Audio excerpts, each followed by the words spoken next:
Hi hello ಎಲ್ಲರಿಗೂ ನಮಸ್ಕಾರ. ಇದು Soumya Mahesh. Welcome to doctor Khadar food style. ಚಾನಲ್ಗೆ ಹೊಸಬರಾಗಿದ್ದಲ್ಲಿ ಚಾನಲ್ನ ಸಬ್ಸ್ಕ್ರೈಬ್ ಮಾಡ್ಕೊಳ್ಳಿ. ಹೊಸ ವಿಡಿಯೋಗಳ ನೋಟಿಫಿಕೇಷನ್ ತಕ್ಷಣಕ್ಕೆ ತಲುಪತ್ತೆ. ಬನ್ನಿ, ನಾನಿವತ್ತಿನ ವಿಡಿಯೋದಲ್ಲಿ ನಿಮಗೆ ಸಿರಿಧಾನ್ಯದ ಗಂಜಿಯಿಂದ ಸೂಪ್ನ ಹೇಗೆ ತಯಾರಿಸೋದು ಅಂತ ತಿಳಿಸ್ಕೊಡ್ತಾ ಇದ್ದೀನಿ. ಸೂಪ್ಗೆ ಅಂತ ಸ್ಪೆಷಲಾಗಿ ಈ ಥರ ಏನು ತಯಾರು ಮಾಡ್ಕೊಳ್ಳೋದು ಬೇಡ. ನೀವು ರೈಸ್ ಮಾಡುವಾಗಲೇ ಸ್ವಲ್ಪ ಜಾಸ್ತಿ ನೀರು ಹಾಕಿ ರೈಸ್ ವಾಟರ್ನ ತೆಗೆದಿಟ್ಕೊಂಡ್ರೆ ಅದೇ ಗಂಜಿ ಆಗುತ್ತೆ. ವೆಜಿಟೇಬಲ್ ಸೂಪ್ ಮಾಡಲಿಕ್ಕೆ ಮೊದಲು ನಮಗೆ ಮಿಲ್ಲೆಟ್ ರೈಸ್ ಮಾಡುವಾಗ ತೆಗೆದಿಟ್ಕೊಂಡಿರೋ ಗಂಜಿ ಬೇಕು.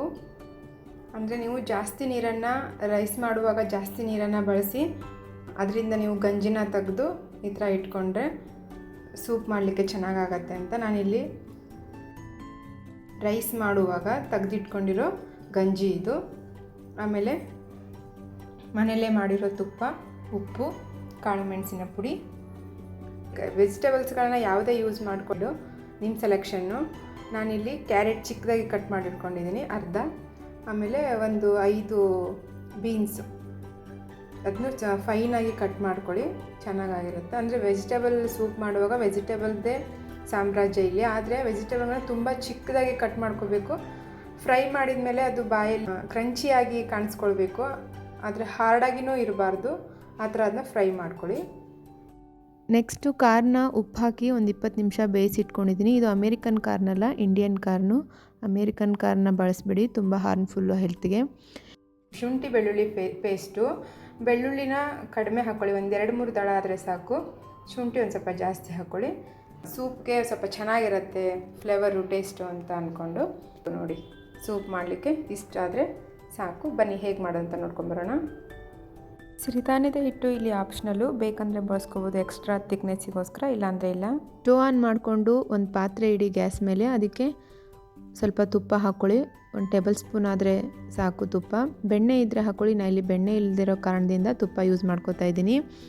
ತುಪ್ಪ ಚೆನ್ನಾಗಿ ಕಾದ್ಮೇಲೆ ಶುಂಠಿ ಬೆಳ್ಳುಳ್ಳಿ ಪೇಸ್ಟ್ ಮಾಡಿಟ್ಕೊಂಡಿದ್ದೀವಲ್ಲ ಅದನ್ನು ಇದಕ್ಕೆ ಹಾಕ್ಕೊಳ್ಳಿ. ನೀಟಾಗಿ ಒಂದು ಸರಿ ಫ್ರೈ ಮಾಡ್ಕೊಳ್ಳಿ. ಶುಂಠಿ ನೀಟಾಗಿ ಜಜ್ಜಿದ್ರೆ ಅದ್ರ ಫ್ಲೇವರ್ ಚೆನ್ನಾಗಿರುತ್ತೆ. ನೆಕ್ಸ್ಟು ಕ್ಯಾರೆಟ್ನ ಆ್ಯಡ್ ಮಾಡ್ಕೊಳ್ಳಿ. ನೀಟಾಗಿ ಅದನ್ನ ಒಂದು ಸರಿ ಫ್ರೈ ಮಾಡ್ಕೊಂಬಿಡಿ. ಸ್ವಲ್ಪ ಜಾಸ್ತಿ ಉರಿನಲ್ಲೇ ಫ್ರೈ ಮಾಡ್ಕೊಳ್ಳಿ. ನೀಟಾಗಿ ಬೆಂದು ಸ್ವಲ್ಪ ಕುರುಮ್ ಅನ್ನೋ ಥರ ಇದ್ದರೆ ಚೆನ್ನಾಗಿರುತ್ತೆ ಅಂದ್ಕೊಂಡು. ನೆಕ್ಸ್ಟು ಚಿಕ್ಕದಾಗಿ ಕಟ್ ಮಾಡಿ ಇಟ್ಕೊಂಡಿರೋ ಬೀನ್ಸು. ಇನ್ನೊಂದು ಸರಿ ಎರಡನ್ನೂ ಒಟ್ಟಿಗೆ ಸೇರಿಸಿ ನೀಟಾಗಿ ಫ್ರೈ ಮಾಡಿ.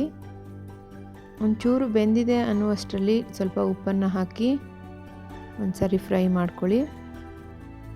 ಉಪ್ಪು ಹೆಚ್ಚು ಕಡಿಮೆ ನೀವು ಟೇಸ್ಟ್ ನೋಡಿಕೊಂಡು ಆಮೇಲೆ ಸೇರಿಸ್ಕೋಬೋದು. ನಂತರ ಕಾಳು ಮೆಣಸಿನ ಪುಡಿ 1 ಟೀ ಸ್ಪೂನ್.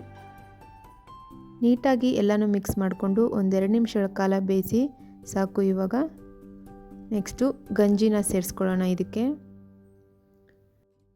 ಸೂಪ್ಗೋಸ್ಕರ ನೀವು ನವಣೆ ಸಿರಿಧಾನ್ಯದ ಗಂಜಿ ಅಥವಾ ಊದಲು ಸಿರಿಧಾನ್ಯದ ಗಂಜಿ, ಇಲ್ಲಾಂದರೆ ಕೊರಲೆ ಸಿರಿಧಾನ್ಯದ ಗಂಜಿಯನ್ನು ಬಳಸ್ಕೊಳ್ಳಿ, ತುಂಬ ಟೇಸ್ಟ್ ಆಗುತ್ತೆ. ಕನ್ಸಿಸ್ಟೆನ್ಸಿ ಎಷ್ಟು ಬೇಕೋ ಅಷ್ಟನ್ನು ಸೇರಿಸ್ಕೊಂಡ್ರೆ ಆಯಿತು.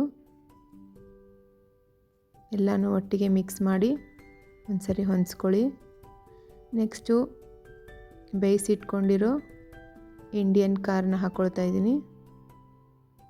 ಎಲ್ಲನೂ ಒಟ್ಟಿಗೆ ಇನ್ನೊಂದು ಸಾರಿ ಮಿಕ್ಸ್ ಮಾಡ್ಕೊಳ್ಳಿ. ನೀವು ಗ್ಯಾಸ್ ಸ್ಟವ್ ಮೇಲ್ಗಡೆ ಇದ್ದಾಗ್ಲೂ ಇವೆರಡನ್ನು ಮಿಕ್ಸ್ ಮಾಡಿಕೊಂಡ್ರೆ ನಡೆಯುತ್ತೆ.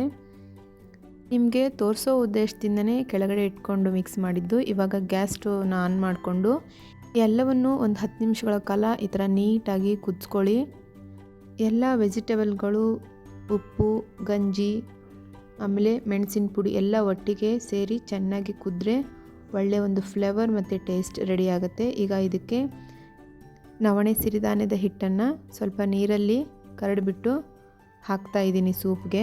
ಅಂದರೆ ಕನ್ಸಿಸ್ಟೆನ್ಸಿ ಸ್ವಲ್ಪ ಲೈಟಾಗಿ ತಿಕ್ಕಾಗಿರಲಿ ಅನ್ನೋ ಉದ್ದೇಶದಿಂದ ಬಾಯಿ ಮುಚ್ಚಿ 1 ನಿಮಿಷ ಕುದಿಸಿ ರೆಡಿ ಆಯಿತು ಸೂಪ್. ನೋಡಿ, ಇವಾಗ ನಮ್ಮ ದೇಹಕ್ಕೆ ಗಟ್ಟಿಯಾಗಿರೋ ಆಹಾರ ಹೇಗೆ ಶಕ್ತಿ ಕೊಡುತ್ತೋ ಹಾಗೆಯೇ ಈ ಥರ ಲಿಕ್ವಿಡ್ ಫಾರ್ಮಲ್ಲಿರೋ ಫುಡ್ ಕೂಡ ಅಷ್ಟೇ ಸಡನ್ ಎನರ್ಜಿನ ನಮಗೆ ಕ್ರಿಯೇಟ್ ಮಾಡಿಕೊಡುತ್ತೆ. ಆದ್ದರಿಂದ ಈ ಥರ ಲಿಕ್ವಿಡ್ ಅಂಶಗಳನ್ನು ಸ್ವಲ್ಪ ಜಾಸ್ತಿನೇ ಬಳಸಿದರೆ ಒಳ್ಳೆಯದು. ಎಲ್ಲ ಸಿರಿಧಾನ್ಯಗಳು ಫೈಬರ್ ರಿಚ್ ಫುಡ್ ಆಗಿರೋದ್ರಿಂದ ನಾನಿಲ್ಲಿ ಸಿರಿಧಾನ್ಯದ ಗಂಜಿಯನ್ನೇ ಯೂಸ್ ಮಾಡಿಕೊಂಡು ವೆಜಿಟೇಬಲ್ ಸೂಪ್ನ ಹೇಗೆ ತಯಾರಿಸೋದು ಅಂತ ತಿಳಿಸ್ಕೊಟ್ಟಿದ್ದೀನಿ. ಈ ಥರ ಹೆಲ್ದಿಯಾಗಿರುವ ಬಿಸಿ ಬಿಸಿಯಾದ ಸೂಪನ್ನು ಒಮ್ಮೆ ಮಾಡಿಕೊಂಡು ನಿಮ್ಮ ಗಾರ್ಡನ್ ಅಥವಾ ವರಾಂಡಾದಲ್ಲಿ ಕೂತ್ಕೊಂಡು ಕುಡಿದು ಅನುಭವಿಸಿ ನೋಡಿ ಯಾವ ಥರ ಇರುತ್ತೆ ಅಂತ ಒಂದ್ಸರಿ ಕಮೆಂಟ್ ಮಾಡಿ ಹೇಳಿ ಅಂತ ಹೇಳ್ತಾ ಮತ್ತೊಂದು ಹೆಲ್ದಿಯಾಗಿರುವ ಫುಡ್ಡೊಂದಿಗೆ ನಿಮ್ಮನ್ನು ಭೇಟಿ ಮಾಡ್ತೀನಿ. ಧನ್ಯವಾದಗಳು.